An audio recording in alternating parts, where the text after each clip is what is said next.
Jadi inilah yang ingin saya tegaskan. Kiai Said Agil Siraj itu ulama ya, bukan kaleng-kaleng. Bukan makom kita menyalahkan beliau ya. Dan perihal tentang tanggapannya Al-Alama Kiai Najih Maimun ya, yang tidak setuju dengan hal itu. Assalamualaikum warahmatullahi wabarakatuh. Bismillahirrahmanirrahim. Allahumma sholli ala sayyidina Muhammad wa ala alihi wa sahbihi ajmain, amma ba'du. Rabbi shrah li sadri wa yassir li amri wahlul 'uqdatam min lisani yafqahu qawli. Masih tentang Kiai Said Agil Siraj yang mengatakan bahwasanya Pak Listio itu adalah NU cabang Nasrani atau cabang Kristen. Banyak yang protes ya. Ya wajar lah. Saya akan mengungkap satu fakta. Bahwasanya ternyata ucapan bahwa Pak Listio ini warga NU itu bukan pertama kali diucapkan oleh Kiai Said Agil. Anda bisa baca di media-media itu jauh-jauh sebelum itu. Ketika almarhum Allah yarham Kiai Sahal, ulama top di NU, siapa yang tidak kenal beliau ya, yang tinggal di Pati, dan kebetulan Pak Listio itu sedang menjabat sebagai kepala kepolisian di Pati, Pak Listio ini sering berkunjung ke beliau. Jadi sudah dekat bersama Kiai Haji Pati namanya. Lalu muncullah istilah bahwasannya Pak Listio ini warga NU. Nah, cuman belum ada Kristennya ya, warga NU saja gitu. Lalu setelah itu ketika Pak Listio ini menjabat sebagai Kapolda Banten, di situ beliau ada sebuah pertemuan mengunjungi atau bersilaturahmi bertemu dengan Kiai Haji Ma'ruf Amin ketika beliau masih menjabat sebagai Rois Am PBNU, ketua tertinggi NU, di atasnya Kiai Said Agil tentunya ya. Dan Pak Listio ini tanya, bagaimana status saya ini? Saya masih warga NU apa bukan gitu? Kata Kiai Ma'ruf Amin, iya, Kapolda ini masih warga NU cabang Kristen. Nah dari situ mulai keluar istilah itu. Jadi kalau kamu menghujat-hujat Kiai Said Agil Siraj karena mengatakan seperti itu ya karena tidak paham silsilahnya. Jadi sebelum beliau sudah ada yang mengatakan itu. Jangan heran gitu. Dan perihal tentang tanggapannya Al-Alama Kiai Najih Maimun ya, yang tidak setuju dengan hal itu, biasa ya. Dalam dunia Islam itu biasa. Apalagi dalam hal seperti itu. Kamu saja kalau sholat, misalnya sholat ya, kamu wudhunya tangan cuma disiram aja. Kalau kamu itu ikut madhab Syafi'i kan sah-sah saja. Tapi kalau dalam madhab Maliki tidak sah, harus digaru, harus diusap, dibersihkan itu. Setiap kamu nyiram kalau cuma air lewat tidak sah. Membasuh rambut, kalau dalam madhab Syafi'i, sehelai saja rambutnya selama dia di kepala sudah sah wudhunya. Kalau kata Imam Maliki nggak bisa, harus semuanya dibasuh. Jadi kalau kamu wudhu terus kamu ngusap kepala cuma satu usapan, terus kamu sholat, menurut madhab Maliki tidak sah. Ya kamu harus sholat lagi, kamu tetap dianggap tidak sholat. Tapi menurut madhab Syafi'i sah.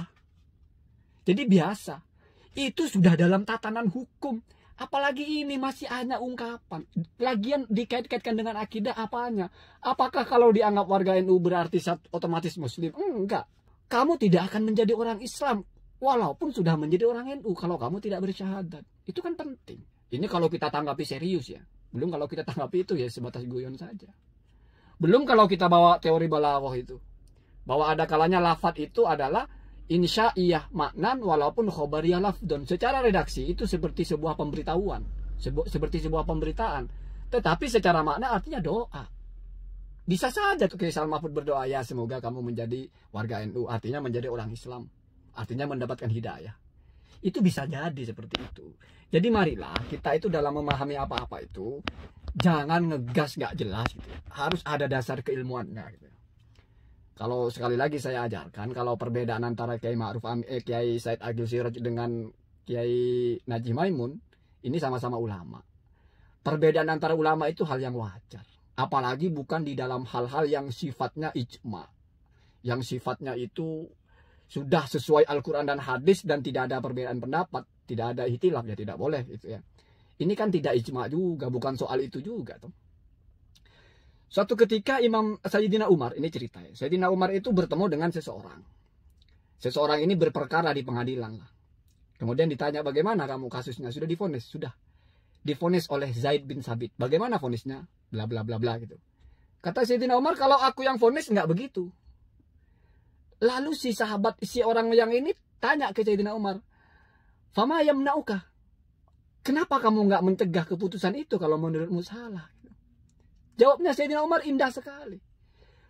Fahadha khalafa Umar wala khalafa al-kitab wa sunnah. Kalau tidak salah seperti itu ya. Ini kan hanya menyelisihi pendapatnya Umar, bukan menyelisih Al-Quran dan hadis. Untuk apa saya protes? Ini kan hanya berbeda pendapat. Saya tidak tahu yang mana yang benar, saya apa dia. Jadi saling menghargai. Wajar, antara ulama ngomong seperti itu wajar. Tapi kalau ada orang bodoh, yes ngomong, terus dikritik secara ilmiah, nggak bisa dianggap itu perbedaan. Orang yang ngomong bodoh nggak ngerti misalnya korin ini itu. Asal ngomong bukan soal perbedaan. Itu kontennya kalau yang ngomong sesama ulama. Beda gitu ya.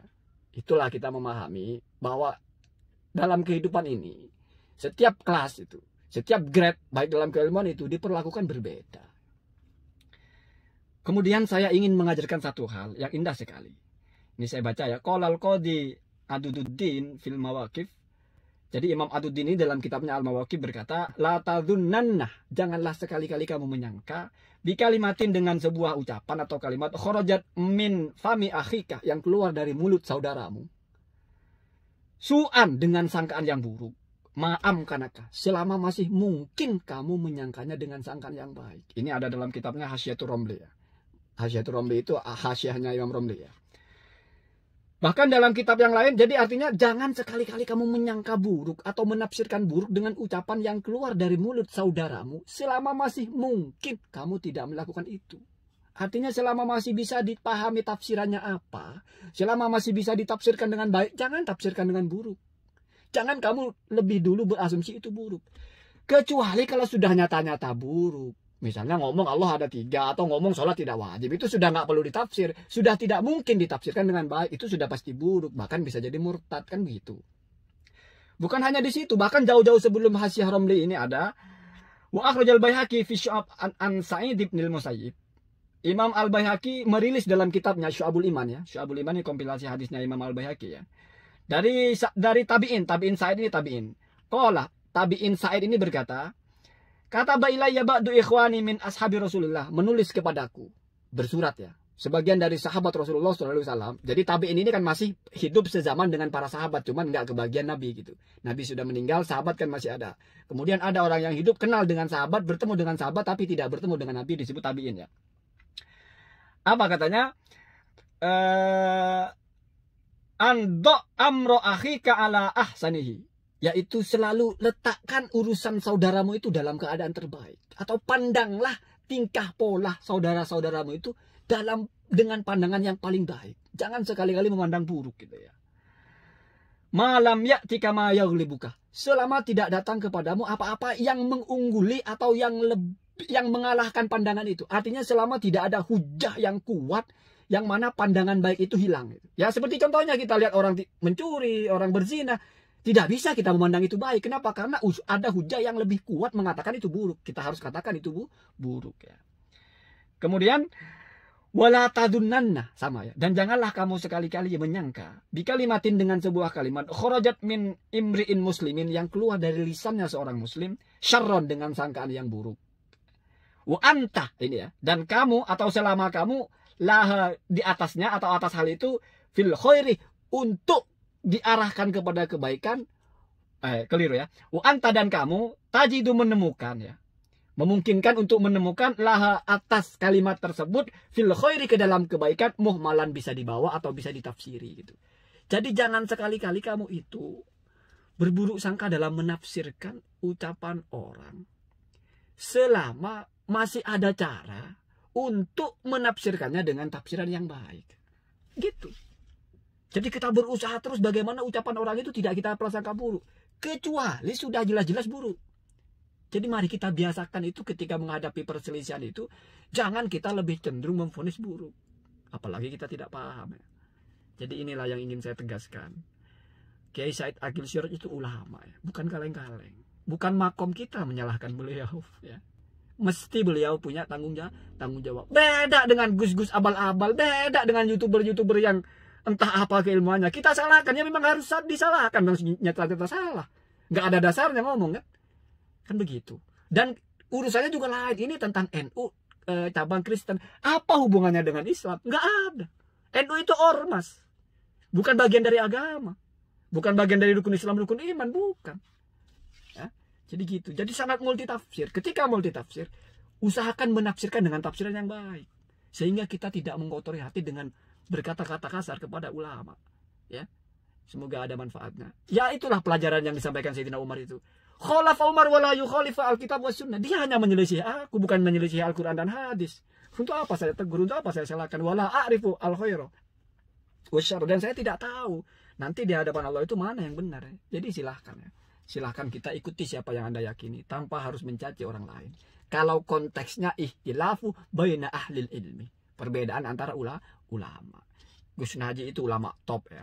Said Agil juga ulama top. Jadi kita ikut yang mana silahkan tanpa harus mencela, tanpa harus menvonis. Jangan ikut-ikutan mencela. Kenapa? Karena bukan makom kita. Semoga ada manfaatnya. Assalamualaikum warahmatullahi wabarakatuh.